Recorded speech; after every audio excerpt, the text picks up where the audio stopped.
Welcome to the Small Business Tax Savings Podcast, your weekly dose of accounting and tax tips specific to small business owners. You will be on your way to growing your business and paying the least amount in taxes as legally possible. Here's your host, Mike Jesowshek, CPA. Hello and welcome back. Today we have a special episode. We're doing our regular listener Q&A episode. So this is simply a podcast episode where we answer your questions. We answer listener questions. And if you have a question that you would like discussed on a future episode, you can submit them directly on our podcast website. These are questions specifically asked by listeners. Go to www.taxsavingspodcast.com, click the podcast button, and scroll to the bottom, and there's an area there where you can submit your question. You never know. Your question may be one that we use on our next Q&A session. But today we're going to be talking about questions that have been submitted. So we're going to dive right into it, not waste any time, and start talking about these specific listener questions that came in. The first question we have is from Shauna. And she said, "Hi, Mike. I've been listening to your podcast for years now, and it's been so helpful. Thank you so much for educating small business owners." Shauna, thank you for listening. It's people like you that we truly like to support and help out with this podcast. Question. My daughter, who recently married, has an online Pilates studio, and I help her with her books and taxes. She uses 2 rooms in her house for her business. Since for 2023, they will now be filing their taxes as married filing jointly. Can she go back and include utilities that her husband paid prior to the wedding in her business use of home deductions, or should she just include them after the date of the wedding? They were living together prior, and she only had been including the one she paid. So, Shauna, the first thing we want to look at here is, how is this entity set up?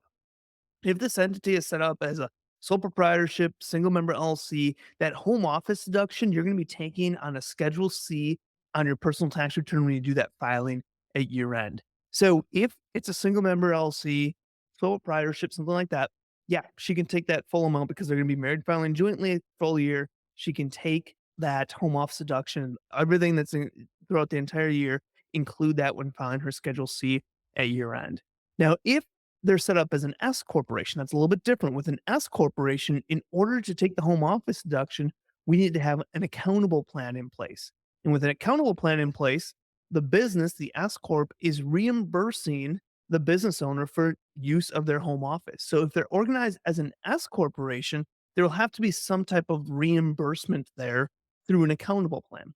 And same thing, I have no problem utilizing that accountable plan since they're married for the full year on items that happened prior to the wedding, as long as it's still that same year. And again, using that accountable plan as a reimbursement. Next question is from Annie, and they said, "We are just in the beginning stages of starting a business for short-term rentals in our area." And as we kind of talked about, short-term rentals are a great tax strategy, great tax benefits from it. She said, "I've been doing market and tax research as proof of concept. We are currently evaluating 2 different options, one being purchasing an entirely separate property that is short-term rental only, and the other is purchasing a new primary residence for ourselves that has a guest house that they're going to use as a short-term rental." He said, "I've been trying to figure out the different tax implications between the 2 strategies as we make our choice. Can you give me a synopsis? I would assume the second has significantly fewer deductions that can be taken. It would have to be calculated as a percentage write-off as opposed to a total write-off. Would it also affect depreciation calculations, home office, etc.?" So Andy, yeah, when we look at this short-term rental, and again, let's look at the idea of what is the purpose. Are we looking for the tax benefits of a short-term rental? What we know, and we've talked about this on the podcast, is with a short-term rental, there's a little loophole in the tax code that if you meet certain specifications, you can take a loss from a short-term rental and offset your business income, offset your W-2 income. And so if that is a big purpose that you're looking to do with that short-term rental, we want to be looking at it from that standpoint. How do we create that loss, for that short-term rental? And we've talked about a little bit, a couple of weeks past, about rental properties and why do rental properties create losses. And we talked about cost segregation studies and a bunch of depreciation up front. And so depreciation, all that plays a role into that. Now, if you don't have W-2 income or all your income is passive and you're not necessarily looking specifically for help on that tax side, that doesn't come into play as much. But let's go back to your question. How would the treatment be if it's a short-term rental, we buy a short-term rental out front. The whole thing's a short-term rental, or we buy a new personal residence that has a guest house that's a short-term rental. You're exactly right. When we look at the depreciation, you would only be able to take a depreciation for the percentage or the portion of that guest house. So, depending on the value and the cost of this, a cost segregation study might not make sense. So you might not be getting a bunch of depreciation in year one, again, depending on the cost of that. You'd also have to do a percentage, a breakdown of all the utilities and things like that. So there'd be a business use percentage, how much of the expenses that you're paying. Let's say you're providing cable for that guest house as well as your house. What percentage of that cable is allocated to your house, personal, not deductible, versus what percentage is allocated to that guest house, which is a short term rental. So, definitely some things you want to be thinking about there. You're going to have less write offs, of course, with that guest house because you're going to be breaking your expenses down. Now, again, it depends on the price. If you buy a $4 million house with a guest house, or you buy a $500,000 short-term rental, well, maybe there's not that much of a difference there, but that's something that you're going to want to consider. Just know that, yeah, you're not going to be able to depreciate your regular home residence, your primary residence. It's only going to be that guest house that's on there. As far as home office deduction, I'm assuming your home office, it would be in your personal residence, so you still get that deduction for the home office, because that's in your personal residence, so you'll be taking there. Next question we have is from Christine. And she said, "Hello, I love your podcast." Christine, again, thanks for listening. Feel free to leave us a review, like, share, let other business owners know what we're trying to produce and bring to the business owner community. And she said, "My question is regarding paying my 16-year-old for work he does for my business. I write him a business check out of my business checking account, and he deposits it into his custodial bank account at another bank. It is reasonable, average part-time work on occasion. I have timesheets and all the necessary trail and bookkeeping to show that's legitimate." Let me stop right there. Christine, congratulations. You are utilizing one strategy that so many business owners miss out on, but it can be so, so powerful, and you're doing it the right way. So, first off, good job. A round of applause for you for doing things the right way. Now, let's go to the rest of your question. I recently thought I heard you mention something that it's all legit and a write off and a tax exempt paycheck for him until he is working somewhere else. He is starting a new job working weekend mornings next week. Does that now make my paycheck to him unacceptable in the eyes of the IRS, or can he do both? The part-time job he got is on the books with direct deposit and his occasional paycheck from my business. Can't wait to hear from you. Thank you for the information. Great. So let's look at this, Christine. When we look at hiring your children, especially in this specifically, if you're a sole proprietorship, single member LLC, or you have a family management company that's a sole proprietorship or single member LLC, if you pay your child out of that sole proprietorship, single member LLC, you don't have to withhold FICA taxes. Again, assuming they're under the age of 18, you don't have to withhold federal unemployment. They're going to pay no income, no taxes on that income up until the standard deduction. So, and this is on the federal level. So let's say, standard deduction is a little over $12,000 for a single person. So they can earn up to $12,000 and they're going to pay no federal income taxes because they're under that standard deduction. Now, if they're working another job, no problem. Totally fine. They can work multiple jobs, including your business, and still be able to take advantage of that. What you probably misheard or try to clarify a little bit of what you probably are referring to is that if you have multiple jobs, you might have to start doing some federal withholding. Because let's say he's making 10,000 at that other job, and now he's making 10,000 with you. Well, now he's going over that standard deduction because his total income now is $20,000. It's not just 10 from you. It went over that standard deduction. His total income now is $20,000. So now there would be taxes that he would eventually have to pay, at least federal income taxes. Still don't need to do FICA, still don't need to do federal unemployment for the income coming from your business. But if that second job pushes him over that standard deduction, then there would be some tax liability there. So that is what I think you're referring to. You can pay him. You can always hire your kids as long as they're doing legitimate work, paying a reasonable rate, doing all that. It's a strategy that I recommend every single business owner with kids under the age 18 do. And even if your kids are over the age of 18, we talk about some other options that you have with them. Hiring them is no problem. And even if they're working other jobs, again, no problem. So I just want to make that clear. What you're probably referring to when I talk about there potentially being some tax liabilities is that with a second job, it can sometimes put their total income over that standard deduction, meaning that they will have some federal income taxes to pay on that income. Again, no big deal. There's just some taxes they might have to pay. Next question is from Christopher. He said, "Hey guys, hate to ask, but when and how do I pay taxes on my LLC in Florida? First time doing this LLC stuff." Okay, so there's two questions here. Let's answer the first one. How do I pay taxes on my LLC in Florida? So an LLC is what they call a pass-through entity, which means generally stated, you don't pay any taxes at the entity level.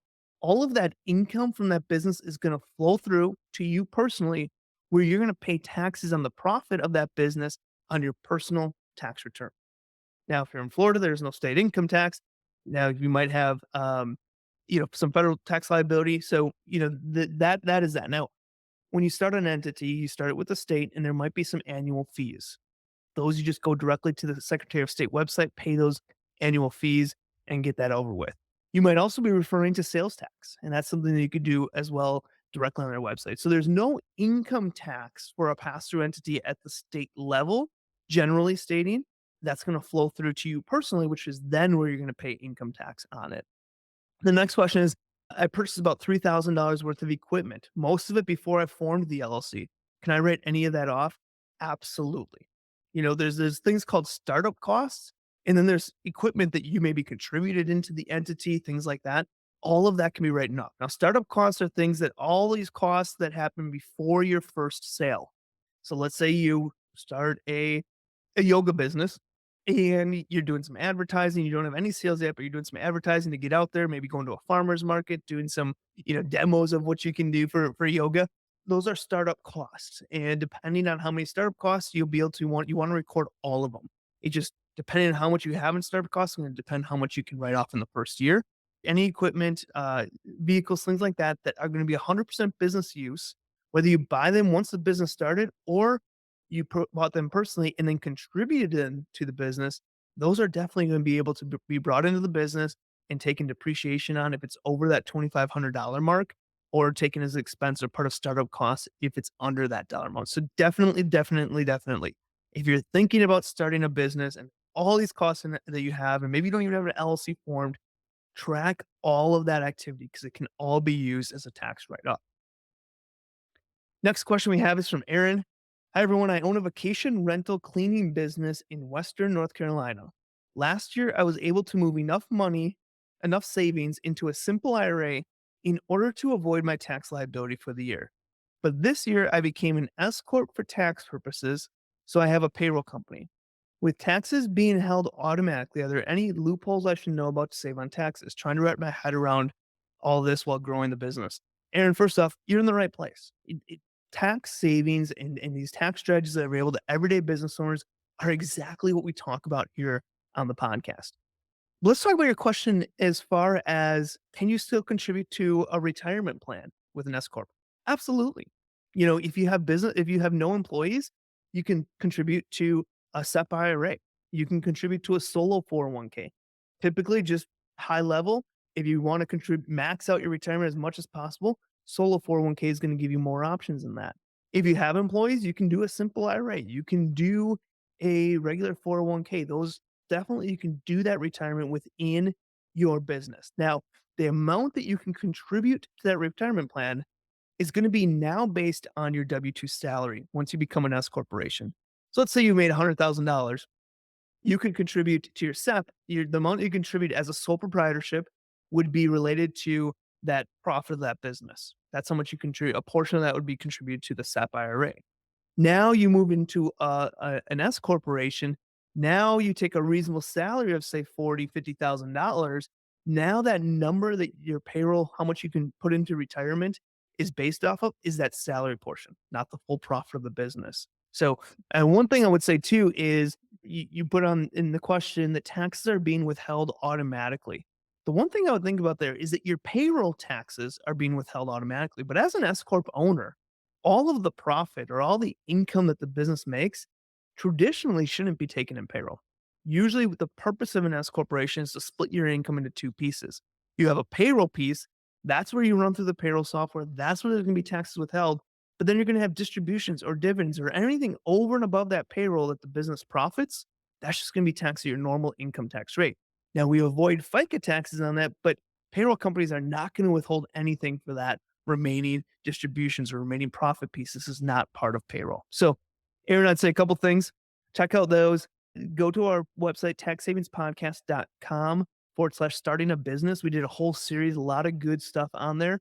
Also, continue listening to the podcast. We also have our tax minimization program. If you want to deep dive into these things, we also have some cool things coming up the pipeline later this year that we'll keep you updated on the podcast as well. So you're in the right place. We talk about tax savings every single week. And so just dive in, learn. But then I always say learning is the first step.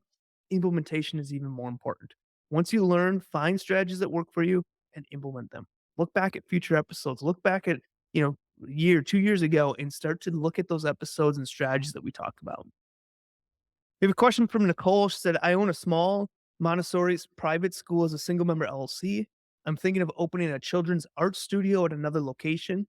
Would I be able to run this as a DBA or should I get a separate LLC for this business? Any advice is much appreciated. Nicole, the first thing I would say is talk to your attorney about the legal aspect of this, because when you bring in two businesses into one, now you're, from a liability aspect, you're opening up that liability to, if someone sues the Montessori school, they're going to have access to this children's art studio because they're all in the same business. So from a legal standpoint, I'd talk to an attorney and see what kind of liabilities there, what kind of risk do you have with these various businesses. As far as can you run it as a DBA or not? Absolutely. From a tax standpoint, you can have as many DBAs as you want. They don't even have to be associated businesses, but you can have DBAs under one LLC. Now, we did an episode on this. It was either this year or last year. We talked about those of people that have multiple businesses, what options are available to them for a correct setup. So go back in our previous episodes. We have a blog post on it as well. But there's some good stuff in there as kind of what the setup typically is. If you want to separate businesses for liability purposes, our favorite setup is to have one main company. That's an LLC, taxes, and S corporation. And then any of those different businesses would be separate LLCs that are 100% owned by that S corporation, so that all these businesses that you own are flowing through that one S corporation and then touching you. Now, that might not make sense. You might not need that based on the type of revenue and things like that, but that's a setup we have. Having DBAs is also fine, but now it's all under one LLC roof and you lose that liability separation. So just something to talk to an attorney about, but great question. Question from Matthew. He said, can anyone help me understand under what circumstances am I required to prepay quarterly taxes for my LLC? Are there any instances in which I would be exempt from prepaying? Matthew, I would say we did an episode earlier this year about on estimated taxes. So go to our blog, taxsavingspodcast.com, click Learning Center, or listen to a previous episode. We talk about estimated taxes. Generally stating, there's two safe harbors when we talk about estimated taxes. You can either pay 90% of your tax liability for the current year, and you don't have to worry about any interest or penalties. So 90% of your current year tax liability, or 100% of your previous year's tax liability. Now, if your adjusted gross income is over 150, then that number turns into 110%. So let's assume that last year your tax liability was $20,000. That last year's tax liability, you could pay 100% of last year's tax liability at $20,000. And as long as you do that, even if you made $3 million this year, as long as you pay 100% of your tax liability, you wouldn't get hit with penalties or interest. Now, you would, of course, still need to pay that tax when you go to file your tax return, but you're not going to get hit with penalties and interest. And that's the safe harbor. Again, two safe harbors. Pay 90% of your actual tax liability for the current year. So if your tax liability this year is $10,000, you pay $9,000, no interest or penalties. You'll have to pay that other $1,000 when you file your tax return. Or pay 100% of your tax liability for the prior year. Or if your AGI was over 150,000, then you pay 110% of your tax liability for the previous year. So a couple of options for you, Matt. But check out that episode. We deep dive into this stuff a lot more. Renee said, what are some suggestions for good bookkeeping? I'm just starting out and any help would be awesome. Even a suggestion to a good YouTube video would be great. Renee, we did a full series on bookkeeping. Check that out. taxsavingspodcast.com/bookkeeping. We did a full series talking about bookkeeping. I would say from a very high level, quick hit items, have a separate business bank account. That's a no-brainer. Every business owner should do that. Have a separate business bank account and credit card that all of your activities run through. never mix business and personal in the same account. So if you have a personal account, never mix business with that. Open up a separate business bank account. That's the key thing. I also love the idea of using a cloud-based bookkeeping software. You can connect your business bank accounts to the software that will download the transactions, make bookkeeping really easy. Just stay up onto it, do it consistently, just get in a rhythm of doing it consistently so that you always have a good idea of how your business is performing and you don't have to wait and rush at the end of the year and miss a bunch of stuff or make mistakes. Okay, let's do a few more here. We have a question from Nate. I've been in business for the past 5 years as an LLC in Pennsylvania. I'm an independent repair service company. I'm looking for someone to teach me more about tax deductions available for my business. I feel like I'm missing out on a lot of money I could be saving. I know things like miles, meals, travel, etc. I just listened to the tax savings podcast. They talk about switching to an S-Corp, paying my children, and many more deductions I've never heard of. I just want to learn more tax deductions. I need someone with the heart of a teacher. Nate, you're talking to me. What we do on this podcast, I would say continue to listen to the podcast, not just our future episodes, subscribe, get on everything that we're doing and listen to our weekly episodes, but go back. We talk about a lot of this stuff, and we have over 5 years now of content that we have produced on the podcast. Go back many years, listen to things, start to learn the strategy, and then actually implement those strategies. So, what we talk about on this podcast is aimed exactly for you. My goal, my mission is to help business owners understand the tax strategies that are available to them and how to implement them. That is my mission. That's what we're doing. That is the purpose of this podcast, is to help you as small business owners understand what strategies are available to you to implement. So check that out. Also, we have our tax minimization program if you want to dive in even deeper, have some access to our team. We do monthly group trainings where we deep dive on specific topics. You can check that out as well. Just go to taxsavingspodcast.com and click join program. We have a question from Raymond. Hi, everyone. I was wondering, as I'm an LLC and own 75% and my wife owns 25%, but we'll be filing as an S-Corp. Does that make us an LLC still? I'm only asking because I was looking into adding my kids on payroll as they help out our business, but not sure if we're considered an LLC or an S-Corp for the purposes of the $12,000 deduction payroll we can pay them. I know for LLC that's tax-free, but I seem like with S-Corp, I would need to look into a family management company. Raymond, great question. And you're sort of kind of confusing a couple different pieces. First off, if you're an LLC and then you elect to be taxed as an S corporation, you still remain an LLC. You are just an LLC taxed as an S corporation. So when we look at this whole idea of hiring our kids, you're correct. When you hire your kids in an S corporation, an LLC taxed as an S corporation, you would have to withhold for Social Security and Medicare taxes. Roughly 15% of that you would have to withhold for them, some federal unemployment, state unemployment, things like that. If you hire them within an S corporation, you would need to withhold for FICA taxes and unemployment taxes. If you hire them in a single member LLC, not taxed as an S corporation, then there would be no FICA and no federal unemployment that you'd have to do. So that's when this idea of a family management company comes in.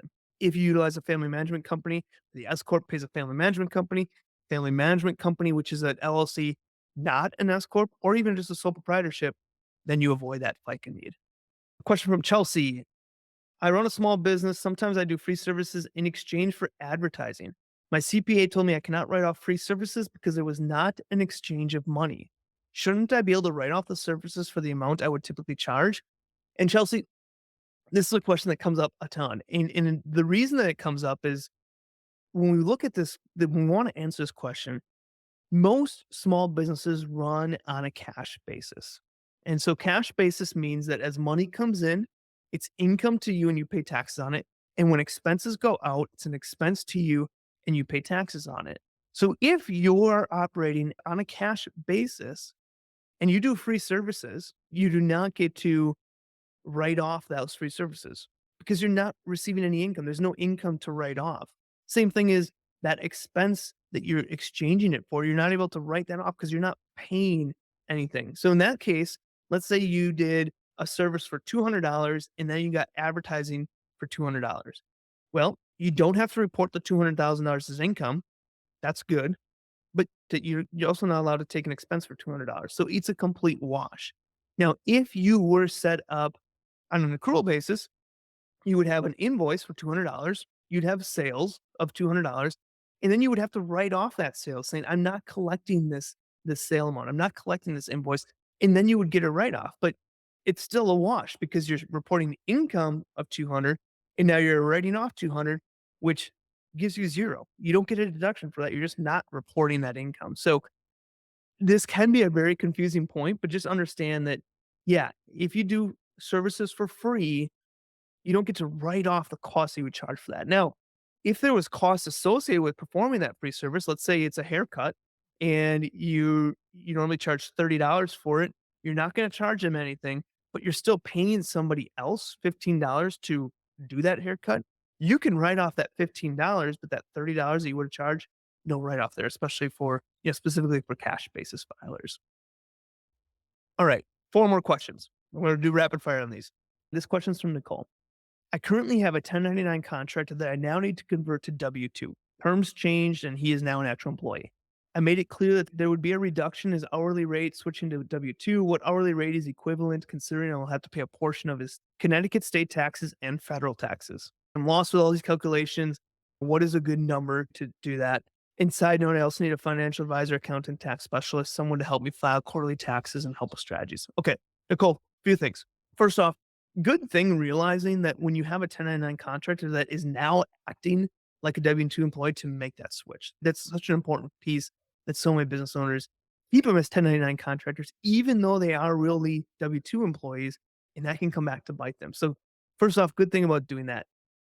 I typically say, what are the costs to bring on an employee? Rough numbers, 10%. So if you're going to pay somebody $50,000 a year to bring them now on as a W-2 employee, it's roughly going to cost you $55,000. 10% costs are going to be added on to pay for half of their FICA, unemployment at the state, unemployment at the federal level. 10% of whatever you're paying them is a rough idea. Now, if you're offering health insurance benefits and all these other things, that number can go up from there. But the only thing that you're going to have to now to be paying a portion of is FICA, so Social Security and Medicare, and then state unemployment, federal unemployment. Their federal and state taxes, their income taxes, they are still responsible for. Now, you're going to have to do with some withholding of that. So you're going to withhold it, but you're just withholding it and then shooting it right back out to the door to the government agencies. You're not covering any part of that cost.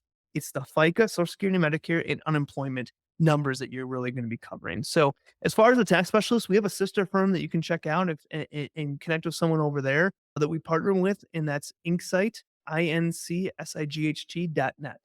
So if you're interested, connect with someone from our sister firm there at www.inksight.net. We have a question from Vani. When you are doing your taxes, do you take the amount collected in the Venmo or Cash app before they deduct their fees, or the amount after they deduct their fees? Okay. So this is merchant accounts, Cash apps, PayPal, anything like that. Traditionally, what we're reporting on is the gross amount, the amount before any fees come out. So let's say you do a transaction, it's $100 and there's $5 in fees, you get 95. How do we report that on the bookkeeping file? We're going to report sales of $100. We're going to report merchant account fees or something of that nature for $5, and that's where we're going to match to the 95.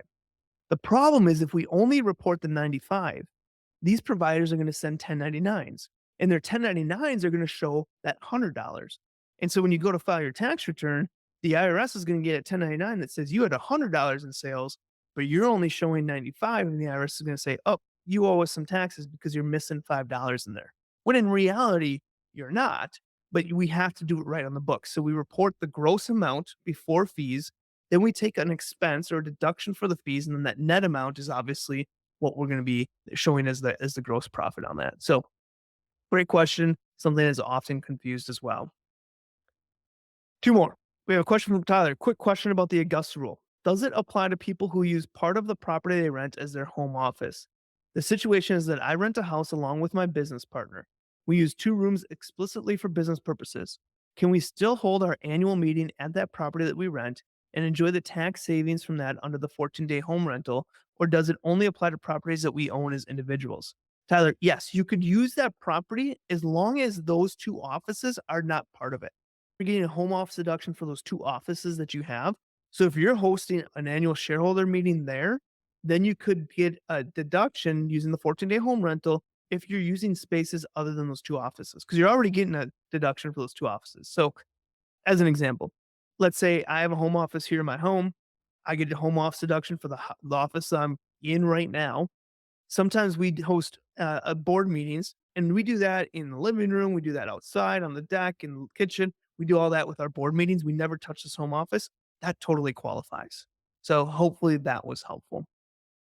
We have final question.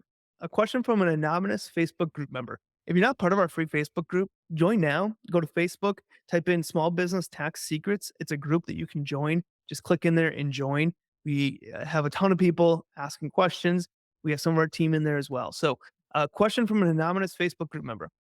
I have a single member LLC, which is elected to be taxed as an S-Corp. Since I work from home and the LLC is registered at my home address, I'm trying to figure out the best structure to deduct rent.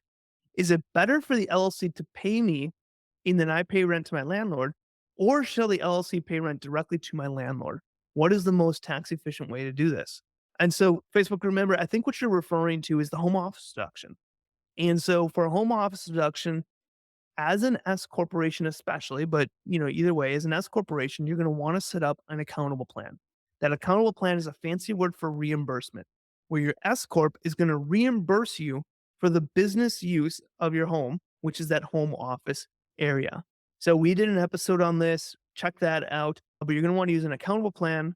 That accountable plan is going to be a way for your business to reimburse you for the home use of your office. So you're going to pay for that home, that place that you're renting. You're going to pay for that all personally. That's all done.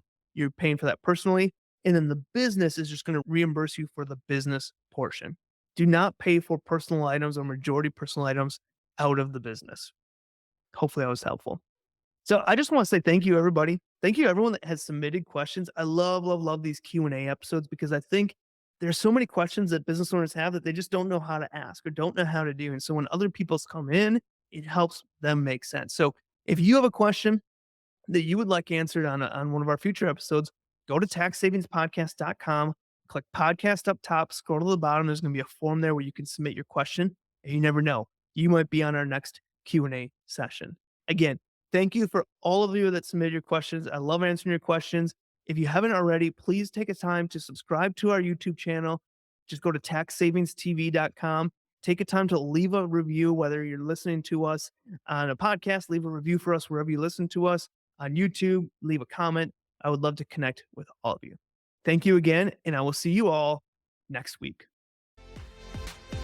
This has been another episode of the Small Business Tax Savings Podcast. If you enjoy our weekly episodes, please leave a review and share with other business owners. You can find previous episodes and more information at www.taxsavingspodcast.com. Thanks for listening and have a great day.